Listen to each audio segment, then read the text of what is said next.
जानता है कौन है? कोई भी रहे। अरे साला हम मुन्ना शुक्ला का भतीजा है, तुम जानता है कौन है रे? हाँ। जानता है कौन है? चीर के फाड़ के कहाँ पहुंचा देंगे समझता है तुम? हाँ।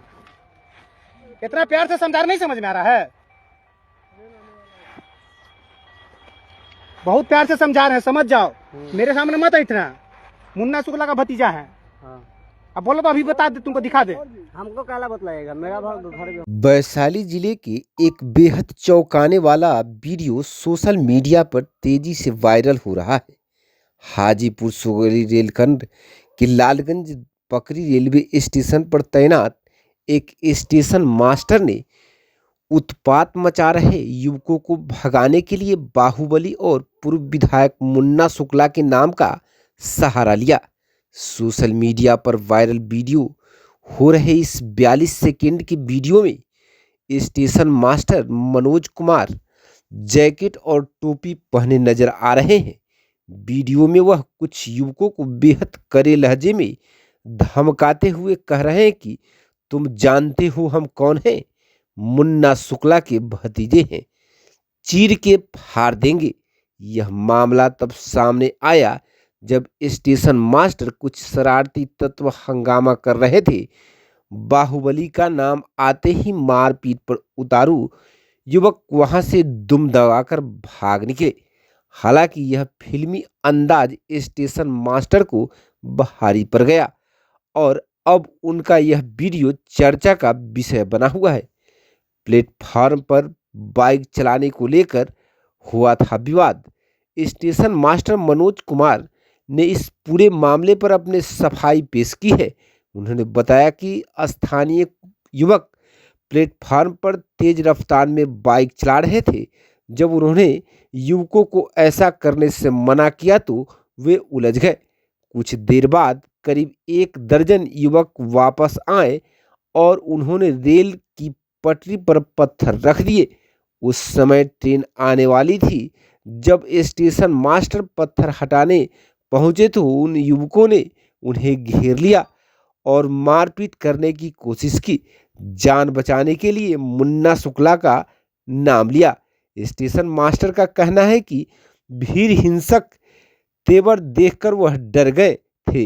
अपनी जान बचाने और युवकों को वहां से डराकर भगाने के लिए उन्होंने अचानक पूर्व विधायक मुन्ना शुक्ला का नाम ले लिया और खुद को उनका भतीजा बता दिया। मुन्ना शुक्ला का इलाके में खौफ इतना है कि नाम सुनते ही युवक तुरंत वहां से रफू चक्कर हो गए। हालांकि बाद में जांच में पता चला कि स्टेशन मास्टर मुन्ना शुक्ला के परिवार से कोई रिश्ता नहीं है।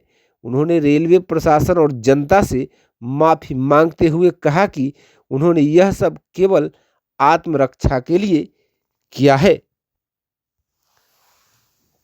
मेरे सामने दिखाओ। हाँ। और हम तुमको बताते कि हम क्या कर सकते हैं। हाँ। समझ गया ना? तुम चला के दिखाओ सिर्फ। ठीक, जैसे करना हो कर लीजिएगा। तुम अभी चला के दिखाओ ना, बताते हैं हम क्या कर सकते हैं। गाड़ी अभी थोड़ा ना गाड़ी। तुम अभी चला के दिखाओ, हम बताते क्या कर सकते हैं। तुम जानता है कौन है? अब कोई भी तुम जानता है कौन है? कोई भी रहे। अरे साला हम मुन्ना शुक्ला का भतीजा है, तुम जानता है कौन है रे? हाँ। जानता है कौन है? चीर के फाड़ के कहाँ पहुंचा देंगे समझता है तुम? हाँ। इतना प्यार से समझा नहीं समझ में आ रहा है? बहुत प्यार से समझा रहे हैं, समझ जाओ।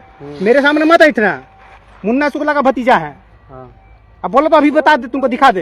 हमको काला बतलाएगा, मेरा घर भी होंगे मुन्ना शुक्ला के बगल में, हमको काला बतलाएगा। हम सब जानते। तुमको नहीं समझना, बात खत्म। हाँ। फालतू मेरे साथ नहीं बैठोगे। यो बात तो समझाना चाहिए। बाप अरे बाप कौन सी होता है रे? बाप कौन सी होता है? बाप कौन सी होता है? बाबूजी बोले हैं। बाबूजी का जमीन है। बाबूजी क्या हुआ? बाबू में जी लगाए हैं, वो क्या हुआ? जी उस दिन क्या हुआ था? उस दिन की घटना है सर कि सब लगभग 12:30 बजे का समय था और बड़ी संख्या में बच्चे प्लेटफॉर्म पे मोटरसाइकिल दौड़ा रहे थे और जब पैसेंजर 219 सवारी गाड़ी के आने का समय हो गया था, उसके बहुत सारे पैसेंजर यहाँ प्लेटफॉर्म पे इंतजार कर रहे थे गाड़ी की। तो मैंने उन लोगों को मना किया कि ये जगह मोटरसाइकिल चलाने का नहीं है, पैसेंजर्स को तकलीफ हो सकती है कि तुम लोग यहाँ से चले जाओ। तो उनको वो मेरे ऊपर उलझ गए और बोले कि आप मोटरसाइकिल चलाने से मना करने वाले होते कौन है? हम बोले फिर तुम लोग को समझा रहे हैं कि ये जगह मोटरसाइकिल चलाने का नहीं है। यदि पुलिस प्रशासन RPF को हम बुलाते हैं तो तुम लोग नाहक परेशान हो जाओगे, कैरियर तुम लोग का खराब हो जाएगा, तो किसी केस में तुम लोग फंस जाते हो। तो उनको ये बात बहुत नागवार गुजरा और मेरे से बकझक करके गुस्सा कर वो चले गए यहाँ से। इतने देर में 75-219 को हम 1 नंबर पर रिसीव कर रहे थे और 75-222 को 3 नंबर पर रिसीव कर रहे थे। 75-222 देवरिया की तरफ जाती है, 75-219 सोनपुर की तरफ जाती है। तो 75-219 को रिसीव करने के बाद हम लोग पीछे का पॉइंट सेफ जोन के लिए बनाते हैं ताकि गाड़ी सुरक्षित रह सके। और जब हम पॉइंट को पीछे की ओर सेफ बनाने लगे, उतने देर में पॉइंट मेरा फ्लैशिंग करने लगा, सेट नहीं हो रहा था। तो हम पॉइंट पर जाकर देखे तो सैकड़ों की संख्या में पत्थर रखा हुआ था और वहीं पे वो 10 की संख्या में बच्चे प्लेटफॉर्म के कॉर्नर पे खड़े थे। तो मैं पत्थर निकालने लगा और उतने देर में वो मेरे पास चले आए और चले आए तो मैंने पूछा कि तुम लोग पत्थर क्यों रखे हो इसमें? तो उनका सीधा वर्जन था कि तुमने मोटरसाइकिल चलाने से मना क्यों किया। मैंने फिर कहा कि ये तो मोटरसाइकिल चलाने के लिए सड़क है तो रोज चलाओ, और सड़क नहीं है तो यहाँ पे मत चलाओ, कि यदि हम प्रशासन को कंप्लेन अभी देते हैं और आरपीएफ को बुलाते हैं तो तुम लोग को तकलीफ हो जाएगा और कैरियर तुम लोग का बर्बाद हो जाता। हम नहीं चाहते कि तुम लोग का बुरा हो, तुम लोग यहाँ से चले जाओ। लेकिन वो किसी भी चीज़ को समझने के लिए तैयार नहीं थे और मेरे साथ गाली गलौज करने लगे और संभवतः वो मेरे साथ मार पिटाई करने के लिए काफ़ी नज़दीक आ गए थे। और जितना नज़दीक वो आ गए थे, मुझे अचानक मुन्ना शुक्ला जी का नाम मेरे मन में आया कि तुम पहचानते हो मैं कौन हूँ, मुन्ना शुक्ला का भतीजा हूँ, कि तुम्हारे साथ बहुत बुरा हो जाएगा, चले जाओ यहाँ से। तो शुक्ला जी का नाम सुनते हुए यहाँ से चले गए और मैं वापस आया। मैंने पॉइंट सेट किया, 75-219 को हाजीपुर की तरफ चलाया, 75-222 को मैंने देवरिया सोनपुर वैशाली की तरफ चलाया। और उसके बाद वो बच्चे दिखाई दिए जो लोग उस दिन से फिर आज तक वो बच्चे नहीं दिखाई दिए, नहीं दिए और वो यहाँ से चले गए। मैं अपने सामान्य काम में लग गया। अपना नाम बता दो। मनोज कुमार सिंह।